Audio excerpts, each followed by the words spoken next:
looking for a fixed blade that has both a bushcraft and tactical feel to it, you'll want to watch this video. Stick around, we're going to be taking a look at the Dragon from NedFoss. The Dragon is a full Tang Tanto style fixed blade that comes with this Kydex sheath and a ferro rod. You don't see that often. The reason why I say that is most of the time a Tanto knife like this is marketed as a tactical combative blade. You don't typically see these associated with the bush that much, so I found it unique that this one would come with a ferro rod. The retention's pretty rock solid. It's a little bit of movement, but not much at all. You can do a thumb deployment, but you can see how it pops in there. Reminds me of something I'd see in an apocalyptic film like Cyborg or something like that, where, you know, people are out in the wild, traveling, fighting, surviving, and all that good stuff. Now, this is very sharp out of the box. I think we're gonna do a shaving test on this one. I can imagine this is hair popping sharp. And I'm right. Good night. Yeah, it's giving me a clean shave. I don't know if you can see that spot on my arm there. Yeah, I'm getting enough hair here to possibly make a donation. This one doesn't have a very long blade. This is a 4.2 inch blade, but it's 9.6 inches altogether. It's got some lanyard here hanging off of the end for those who want to do like bushcraft tasks. That's typically not something I'll keep on my blade, but it's also got this very strong pommel here at the end. You can strike the rod one of two ways. You can use this jimping back here, strike that way, or you can use this little piece that was provided as well. We've got some G10 scales here and a satin finish on this blade. It's like a bit of a stone wash and satin look to it. I think that's pretty sharp. That's a very dangerous Tanto. You can see the edge on that. To tell you the truth, the Tanto style blade has never been my go-to for bushcraft, but I do believe the American style Tanto like this makes an ultimate combative weapon for such things as snap cuts and piercing. I'll let you get a look at the thickness here. It looks to be around 4.5 to 5 millimeters thick. It's got a strong tip on that. Now this comes with 440C steel. Now that is a budget steel that doesn't hold an edge very long, typically known for its ability to resharpen pretty easily. So if you are going to take this anywhere in bushcraft with it for a while, just keep something around to keep it sharp with.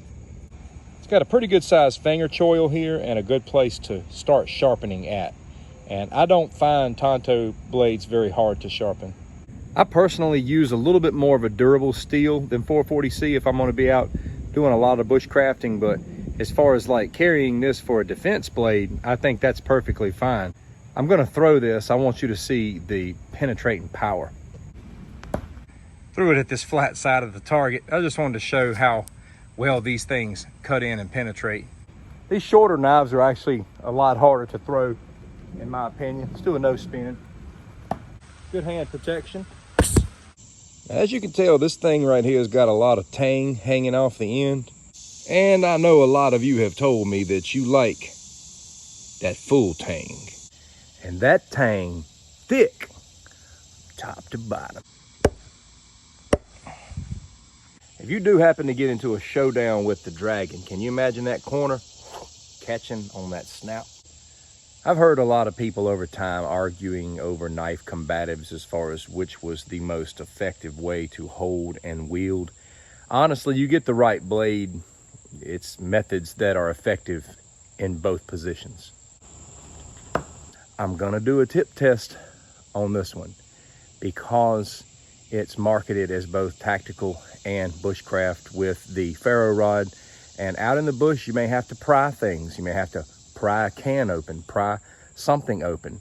And a lot of people will use the tips of their knives for that. Now, I'm not that guy who thinks that every knife needs a tip test, but with this one being 440C and one that may be taken out here in the woods, I want to test it.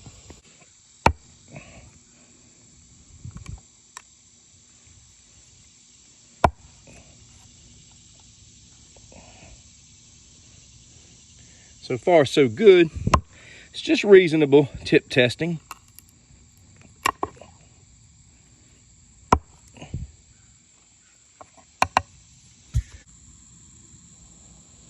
Took no bends.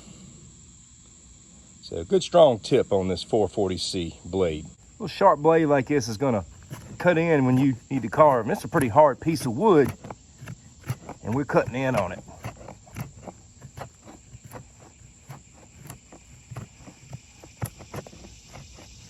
I want to do a little sharpening demo here. I know this is a piece of wood. It's not really a stone, but when you set your blade on the stone like this, you're going to see a gap. You see that gap there?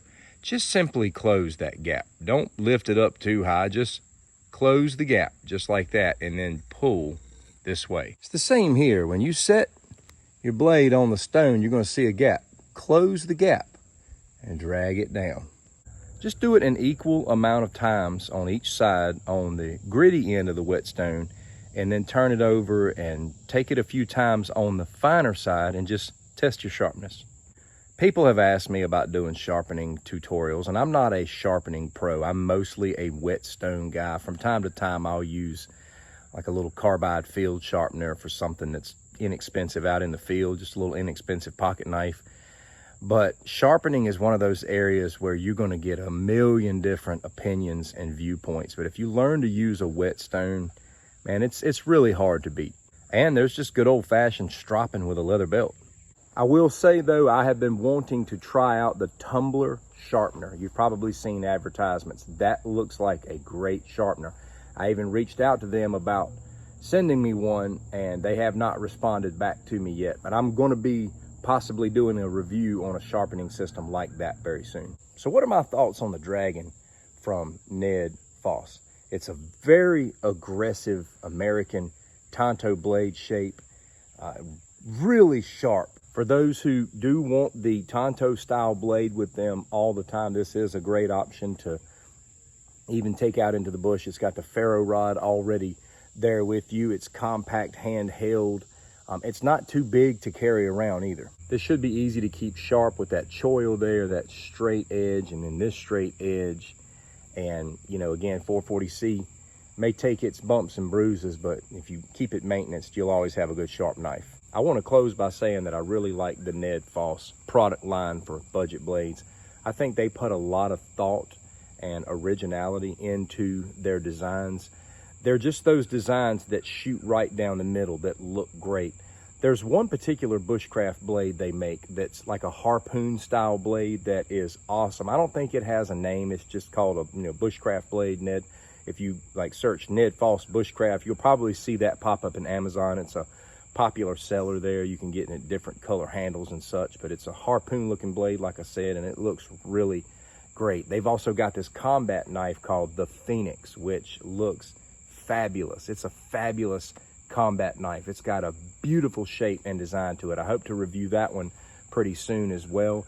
I recently reviewed the Brave, which is an awesome military style combat type knife, and they just got some really good designs. Go out to NedFoss on Amazon and just check out everything they have available. But as far as the Dragon, I think this is a great blade for those who like this style of knife, and I think you'll be well pleased with it. I'd love to hear from you in the comments. Take care.